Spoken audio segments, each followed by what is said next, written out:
O Senhor esteja convosco. Ele está no meio de nós. Proclamação do Evangelho de Jesus Cristo, escrito por São Lucas.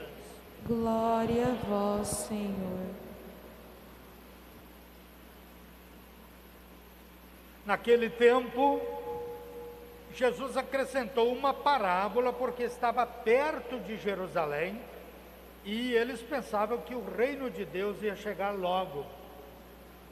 Então Jesus disse: um homem nobre partiu para um país distante a fim de ser coroado rei e depois voltar.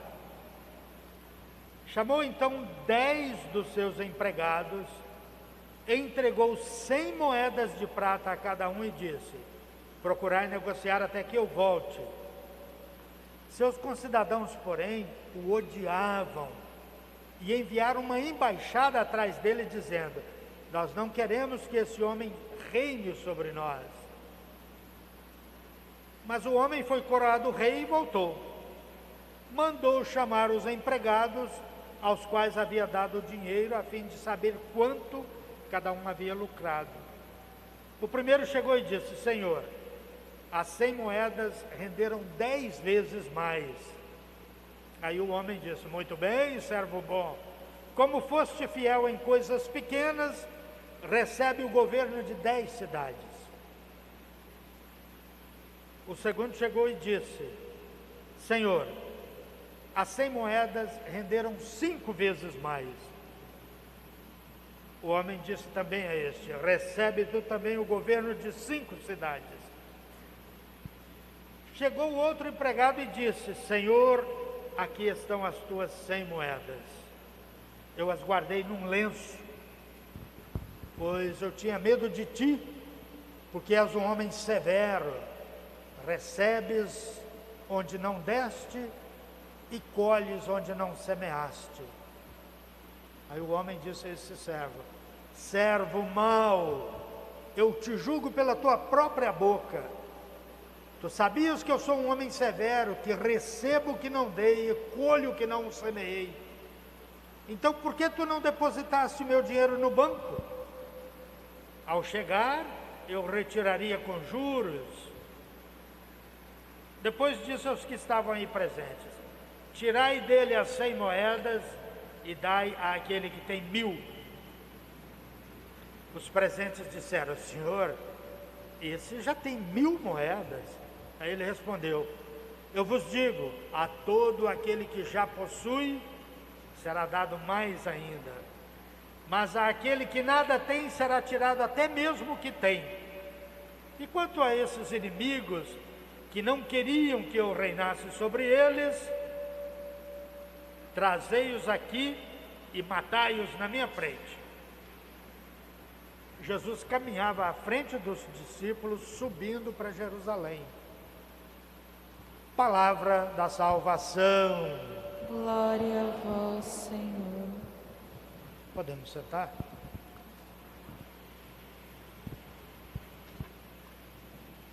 A parábola está inserida numa introdução e num final, né? Que é: Jesus conta essa parábola porque estava perto de Jerusalém. E termina dizendo: Jesus caminhava à frente dos discípulos, subindo para Jerusalém. Então, essa parábola está no contexto da viagem de Jesus para Jerusalém, que é onde as coisas vão acontecer. E havia muitos equívocos com relação a essa história de reino de Deus, né? E a própria parábola é meio ambígua em relação a isso. Ela é meio ambígua, a gente não sabe ao certo o que Jesus quer dizer realmente com essa história. Então, quando eles estão subindo a caminho, Jesus conta essa história aos discípulos. Nós ouvimos essa história domingo, só que na versão de São Mateus. Tem umas diferenças, o contexto é diferente, os números são diferentes. Na de domingo, 3, um recebeu 5, o outro recebeu 2 e o último recebeu 1. Os 2 primeiros produziram 100% e o último produziu 0. Na de hoje, os 3 receberam 100. O primeiro produziu 10 vezes mais, o segundo 5 vezes mais e o terceiro 0. Então é tipo assim, 1.000, 500 e 100. Mas a história é a mesma. São versões diferentes. Essa aqui é a história segundo Lucas. Domingo foi essa parábola segundo Mateus. Os detalhes são diferentes, que cada um conta a história da sua forma, né? Mas no fundo está aqui a questão do reino de Deus, né? E a própria introdução já coloca uma situação de não compreensão. Eles pensavam que o reino de Deus ia chegar logo. Então eles estão caminhando para chegar em Jerusalém. Até os próprios apóstolos pensavam que Jesus ia chegar lá. Era tipo como se fosse assim, indo daqui para Brasília. Jesus ia chegar lá em Brasília, derrubar o presidente e tomar o poder. Então eles achavam que Jesus ia chegar em Jerusalém, derrubar o rei e tomar o reino de Jerusalém, o reino de Israel, e ali ia instaurar o reino de Deus, aqui nessa terra, como se fosse um reino político. Isso é tão óbvio que os apóstolos chegam no caminho a pedir boquinha, né? Bota um na sua direita, outro na sua esquerda, né? Mas não era nada disso. O reino de Jesus Cristo, o reino de Deus não é um reino político nesse mundo. Então tinha essa ideia, mas a parábola está falando de rei, que vai ser coroado rei, e que tem gente da oposição que não queria que ele fosse rei. Então a gente fica na dúvida, né? Até que ponto o reino de Deus, de acordo com essa história, não era desse mundo, né? Porque a história fala nisso, né? Então até com violência, né?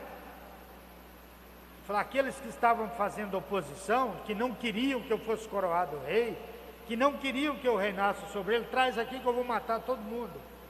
Então é assim que essa história é meio ambígua, mas depois ela vai ficar clara.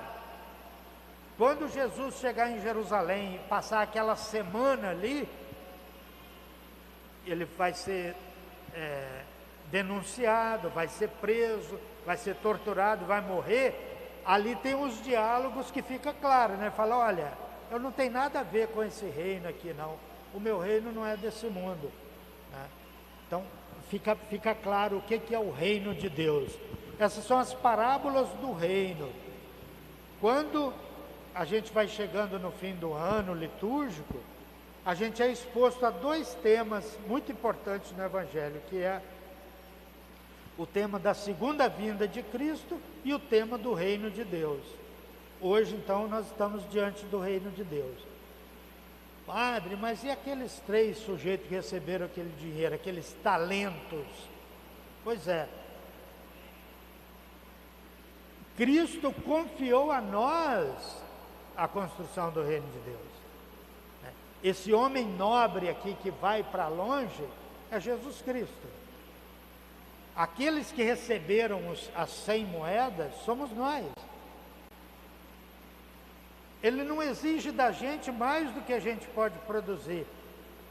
No Evangelho de Mateus, domingo, ele falava, a cada qual de acordo com a sua capacidade. Aqui a gente vê pela produção, né? Um produziu 10, o outro produziu 5. Mas a recompensa foi a mesma, porque cada um produziu de acordo com a sua capacidade. Cada um investiu no reino de Deus de acordo com a sua capacidade. O importante é investir, é arriscar pelo reino de Deus. O último não quis arriscar. O último pegou o dinheiro e amarrou num lenço. Aí quando esse nobre homem voltou, já rei, está vendo o tema da volta de Cristo, né? Quando ele voltou já rei, ele vira para ele e fala assim, olha, está aqui o que é seu. Nem 1 centavo a mais, nem 1 centavo a menos.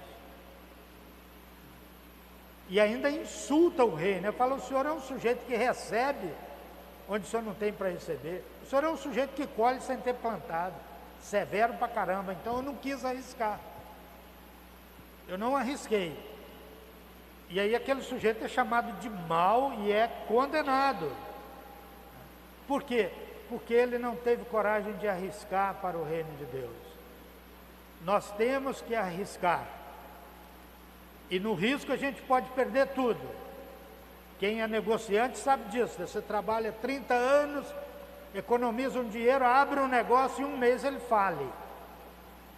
É o risco. Quem arrisca pelo reino de Deus perde até a vida. Você vê, né, a irmã Dorothy ali no Pará, ela arriscou totalmente para o reino de Deus, foi morta a balas, mas arriscou. Cristo falou para ela, o mesmo que está aqui: muito bem, servo bom e fiel, vem participar da minha festa. Por quê? Porque você teve coragem de arriscar. Você não foi covarde, igual esse sujeito que botou as 100 moedas no lenço. Quem não arrisca não é digno do reino de Deus. E esse reino que está no nosso meio, está no meio de nós. O Cristo fala isso, né? Falou semana passada para nós. O reino de Deus está no meio de vós. Então nós todos somos chamados a arriscar pelo reino de Deus. E quando ele voltar do estrangeiro, quando ele voltar dessa viagem, ele vai falar para nós: muito bem, servo bom e fiel, vem participar da minha festa, porque você arriscou pelo reino de Deus. Então, gente, diante desse evangelho que repete, né, o de domingo, vamos deixar crescer em nós um espírito missionário, um desejo de ir em missão, né, que não precisa ser na África ou na Ásia, mas ir em missão na nossa rua, no nosso bairro, né? Ir atrás daquelas ovelhas e assim arriscar na construção do reino de Deus. Em nome do Pai, do Filho e do Espírito Santo. Amém.